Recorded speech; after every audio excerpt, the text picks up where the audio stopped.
پیارے بچوں، السلام علیکم۔ آج آپ کے لیے جو کہانی ہے وہ ہے دو نازک دل شہزادیاں۔ دو نازک دل شہزادیاں ایک جنگل میں دریا کے کنارے ان کا گھر تھا۔ وہاں اس محل میں وہ رہتی تھی۔ ایک دن دونوں شہزادیوں نے یہ سوچا، کیوں نہ ہم دور سیر پر نکلیں اور کوئی شکار کر کے لائیں۔ وہ شکار کرنا جانتی تھی۔ دونوں شہزادیاں جنگل کی طرف نکل پڑی اور پرندوں کو شکار کرنے لگی۔ ایک نے ایک بہت خوبصورت پرندے کو شکار کیا اور دوسری نے ایک ہرن شکار کر لی۔ دونوں ایک دوسرے سے شکار کرنے میں جدا ہو گئی۔ جدا ہوتے ہی انہوں نے سوچا، کیوں نہ ہم ایک دوسرے کو ڈھونڈنے چلیں۔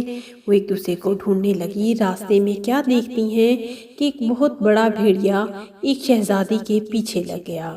دونوں شہزادیاں بہت تیزی سے اپنے گھوڑے کو دوڑانے لگی اور دوڑاتے دوڑاتے بہت آگے نکل گئی۔ ایک شہزادی دوسری شہزادی سے پیچھے رہ گئی اور پیچھے رہنے میں بھیڑیے نے اس کے گھوڑے کی ٹانگ کو پکڑ لیا۔ شہزادی بہت زور سے گھوڑے سے زمین پر پٹخ پڑی۔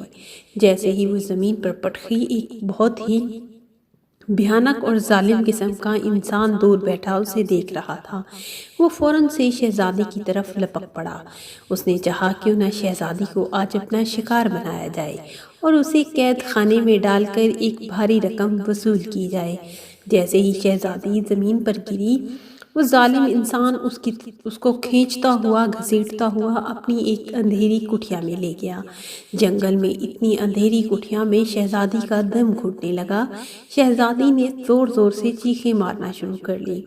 ادھر دوسری شہزادی اپنی بہن کے گم ہونے کی تلاش میں ادھر ادھر ماری پھر رہی تھی کہ ایک نیک اور رحم دل انسان اسے ملا، جس سے اس نے کہا کہ میری ہو سکتا ہے تو میری کوئی مدد کیجیے۔ میری پیاری بہن مجھ سے جدا ہو گئی ہے اور رات کا اندھیرا چھانے والا ہے۔ میں بہت پریشانی کے عالم میں ہوں۔ خدا کا واسطہ میں دیتی ہوں تمہیں، میری کچھ مدد کرو اور میری دوست، میری پیاری بہن اور سہیلی کی طرح ہے جو اسے مجھ سے ملا دو۔ اس نیک دل انسان نے کہا کہ تم اس رات کے اندھیرے میں یہاں کیا کرنے آئی ہو؟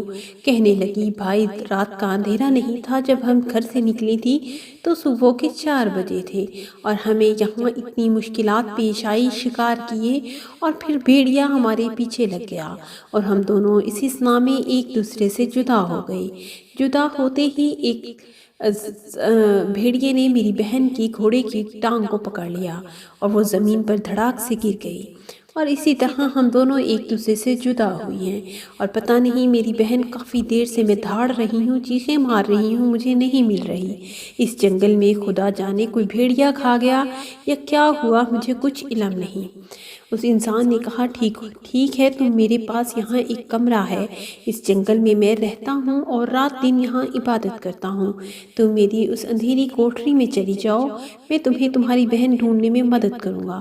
لہٰذا اس شہزادی نے اپنے گھوڑے کو کوٹری کے باہر کھڑا کیا اور اس کمرے میں چلی گئی۔ وہاں اس نے آرام کیا۔ جیسے ہی صبح ہوئی، شہزادی اپنی بہن کو تلاش کرنے نکل پڑی۔ شہزادی کو نہیں معلوم تھا کہ آیا اب اس کو اس کی لاش ملے گی یا وہ زندہ پائے گی۔ وہ ڈھونڈنے نکلی تو زور زور سے دھاڑتی جا رہی ہے اور ساتھ ساتھ اپنی بہن کا نام لیتی جا رہی ہے۔ شہزادی کی دور سے آواز سن کر شہزادی دوسری بہن جو کمرے میں بند تھی اس نے سن لی۔ وہ بھی پیچھے سے چیخنے لگی، کہنے لگی، مجھے اس کمرے میں بند کیا ہے اس ظالم انسان نے، خدا کا واسطہ میری مدد کرو، مجھے یہاں سے نکالو۔ دونوں بہنیں ایک دوسرے کی آواز کو ڈھونڈتے ہوئے ایک دوسرے کے قریب پہنچ گئی۔ قریب پہنچتے ہی اس شہزادی کو علم ہوا کہ میری بہن اس کمرے میں بند ہے۔ اس نے فوراً سے دروازے کو کھٹکھٹانا شروع کیا۔ ظالم انسان شاید اسے کمرے میں بند کر کے کہیں دور جا چکا تھا۔ شہزادی نے زور زور سے دروازے کو کھٹکھٹایا اور پھر اسے دھکے مارنے لگی۔ اتنے میں وہ نیک دل انسان بھی وہاں پہنچ گیا۔ اس نے کہا کہ ٹھہرو، میں اللہ کا نام لیتا ہوں اور اس دروازہ کھل جائے گا۔